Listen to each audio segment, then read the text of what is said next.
Hello friends. आज के इस वीडियो में हम देखने वाले हैं कि अगर आपकी कोई हाउसिंग फाइनेंस कंपनी है। अगर आप as a housing finance company काम करना चाहते हैं, एज कंपनी को रजिस्टर करवाना चाहते हैं as a housing finance company, तो उसके लिए क्या क्या रिक्वायरमेंट होगी, कौन कौन से ऐसे डॉक्यूमेंट्स होंगे जो आपको रिक्वायर्ड होंगे रजिस्ट्रेशन के लिए, कौन सी ऐसी अथॉरिटी है जिससे आपको परमिशन लेने की ज़रूरत है, और ऐसे कौन कौन से काम हैं जो आप हाउसिंग फाइनेंस कंपनी के अंदर कर सकते हैं, क्या क्या इसके बेनिफिट होंगे अगर आप as a housing finance company काम करते हैं। और दूसरा कि ये कैसे डिफरेंट है, जो बैंकिंग नॉर्मल बैंकिंग कंपनी है उनसे कैसे डिफरेंट है, इन सब चीज़ों के बारे में आज हम वीडियो में डिस्कस करेंगे। तो जैसा कि हम जानते हैं कि प्रधानमंत्री जी ने अभी यूनियन बजट में और इसके पहले भी काफ़ी हाउस रिलेटेड जो स्कीम्स है उनका इनॉग्रेशन किया था। तो अभी आने वाले कुछ समय में हाउसिंग फाइनेंस का काफ़ी स्कोप बढ़ने वाला है। तो अगर आप हाउसिंग फाइनेंस बिजनेस में काम करना चाहते हैं, आप ऐसा फाइनेंस का प्रोवाइड करना चाहते हैं ऐसे लोगों को जो अपना घर बनाना चाहते हैं, तो उसके लिए आप as a company form form करके, as a housing finance company form करके ये काम आप कर सकते हैं, ये बिजनेस कर सकते हैं। तो उसके लिए आपको कुछ बेसिक रिक्वायरमेंट और रजिस्ट्रेशंस की ज़रूरत पड़ती है। वो क्या है इस वीडियो में हम देखेंगे।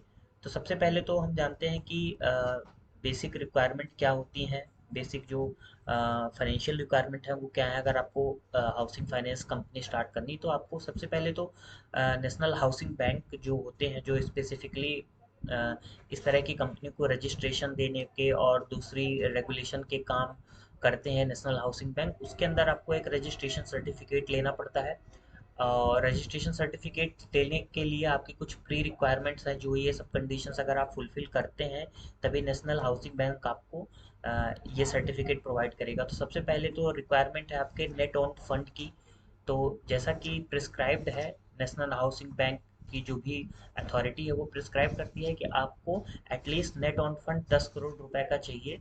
अगर आप as a national housing finance company चलाना चाहते हैं, इनकॉर्पोरेट करना चाहते हैं और as a national housing finance company के अंदर फाइनेंस प्रोवाइड करना चाहते हैं, तो उसके लिए आपका नेट ऑन फंड होना चाहिए। और अगर आपका नेट ऑन फंड 10 करोड़ रुपए से 10 करोड़ रुपए मिनिमम है या उससे ज़्यादा है, तो उसके बाद आपकी बाकी अगर कंडीशन आप प्रिस्क्राइब फुलफिल करते हैं, तो नेशनल हाउसिंग बैंक आपको एक रजिस्ट्रेशन सर्टिफिकेट प्रोवाइड कर देगा। आफ्टर रजिस्ट्रेशन सर्टिफिकेट आप जो भी आगे का काम है वो अकॉर्डिंगली कर सकते हैं और अपना हाउसिंग फाइनेंस का काम आप इनिशिएट कर सकते हैं।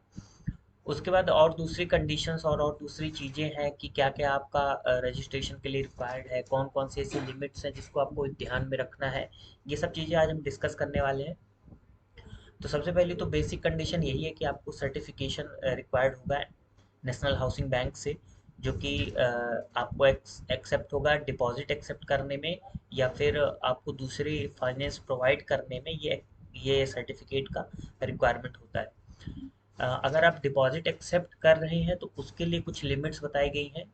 उसके लिए लिमिट्स ये हैं कि अगर आपकी कंपनी जो है वो सीआरए से रजिस्टर्ड है, मतलब क्रेडिट रेटिंग एजेंसी जो होती है, उसमें अगर आपने आपको क्रेडिट दे रखा है ए या ए से ऊपर, जैसे कि उसमें वेरियस कैटेगरीज ऑफ ग्रेड्स होते हैं, तो अगर आपको ए या ए से कुछ अच्छा ग्रेड मिला है तो आप एक्सेप्ट कर सकते हैं। जो भी आपका नेट ओन फंड है उससे 5 गुना तक, मान लीजिए आपका minimum net own fund 10 crore रुपए है, तो आप उससे 5 गुना यानी कि 50 करोड़ तक का डिपॉजिट एक्सेप्ट कर सकते हैं। और इन केस आपको क्रेडिट रेटिंग एजेंसी से 5 या ए प्लस जितना रेटिंग नहीं मिला है, तो उस केस में आप 2 गुना अपने नेट ऑन फंड का जो है डिपॉजिट एक्सेप्ट कर सकते हैं। उसके बाद रेट ऑफ इंटरेस्ट की भी बात की है, तो रेट ऑफ इंटरेस्ट कितना आप लगा सकते हैं, तो ये बोला गया है कि आप 12.5% से ज़्यादा, अगर कोई स्पेसिफिक कंडीशन नहीं प्रोवाइड है, तो मंथली आप पर एनम से ज़्यादा 12.5% से ज़्यादा आप रेट ऑफ इंटरेस्ट अप्लाई नहीं कर सकते हैं। अगर अप्लाई करते हैं तो उसके लिए कुछ आपको स्पेसिफिक कंडीशन और दूसरे अप्रूवल्स की रिक्वायरमेंट होती है। और अब इसके बाद बात करते हैं कि कैसे ये दूसरे जो नॉर्मल बैंकिंग चैनल है उनसे डिफरेंट कैसे है। तो सबसे पहले तो जो हाउसिंग फाइनेंस है वो डिमांड डिपॉजिट एक्सेप्ट नहीं कर सकती है। उसके अलावा ये जो HFCs हैं, जिसको अब हम शॉर्ट फॉर्म में HFCs बोलेंगे, हाउसिंग फाइनेंस कंपनी को। वो किसी भी प्रकार, किसी भी टाइप का सेटलमेंट सिस्टम या पेमेंट सिस्टम, कोई भी जैसे चेक वगैरह ड्रॉ है, ये सब, इन सब चीज़ों को अलाउड नहीं होता है हाउसिंग फाइनेंस कंपनी को। दूसरा कि क्रेडिट गारंटी कॉरपोरेशन है, जो जैसे क्रेडिट गारंटी कॉरपोरेशन है, वो भी अवेलेबल नहीं होता है डिपॉजिटर्स को हाउसिंग फाइनेंस कंपनी के अंदर। जैसे कि अपन अगर बैंक में जाते हैं तो उसमें क्रेडिट और गारंटी की फैसिलिटी होती है, वैसे हाउसिंग फाइनेंस में ये फैसिलिटी नहीं होती। तो ये कुछ ऐसे डिफरेंट काम है जो एनबीएफसी और बैंक को डिफरेंशिएट करती हैं। तो बेसिकली ये बताना ये चाह रहे हैं कि ये जो कंपनीज है बेसिकली हाउसिंग फाइनेंस में ही काम करेंगी, इसके अलावा जो नॉर्मल बैंकिंग के काम है वो तो नॉर्मल बैंक ही करेंगे।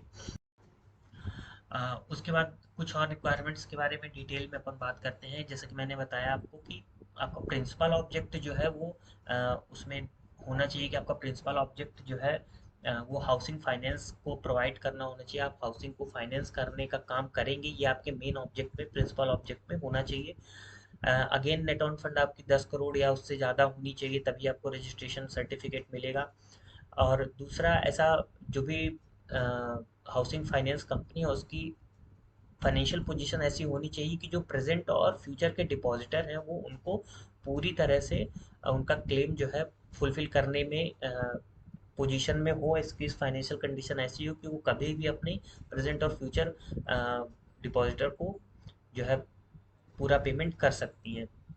कैपिटल स्ट्रक्चर उनके पास होना चाहिए, पब्लिक इंटरेस्ट में काम करेंगी वो, और कोई भी ऐसा ऑपरेशन या फिर दूसरी काम नहीं करेंगी जो कि प्री जुडिशियल हो, या फिर जो डिपॉजिटर के अगेंस्ट में हो, उनके इंटरेस्ट के अगेंस्ट में, ऐसा कोई भी काम नहीं करेंगे। ये कुछ कंडीशंस बताई हुई हैं।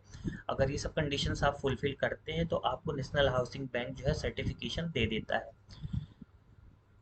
तो ये कुछ चीज़ें थी नेशनल फाइनेंसिंग से रिलेटेड, कि अगर आप फाइनेंस का काम करना चाहते हो और फाइनेंस करना चाहते हो ऐसी किसी एंटिटी को या फिर पर्सन को जो कि हाउस के लिए कोई फाइनेंस ढूंढ रहा है, तो आप इस तरीके से नेशनल हाउसिंग बैंक का फाइनेंस का सर्टिफिकेट लेके और रजिस्ट्रेशन लेके आप ये काम कर सकते हो।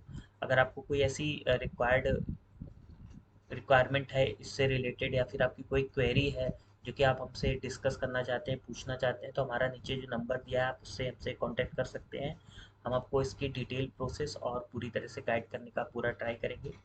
और आपको दूसरी कोई कॉर्पोरेट लॉ या फिर इनकम टैक्स जीएसटी से रिलेटेड कोई भी इंक्वायरी अगर करनी हो तो आप हमारे इसी नंबर पे कांटेक्ट कर सकते हैं।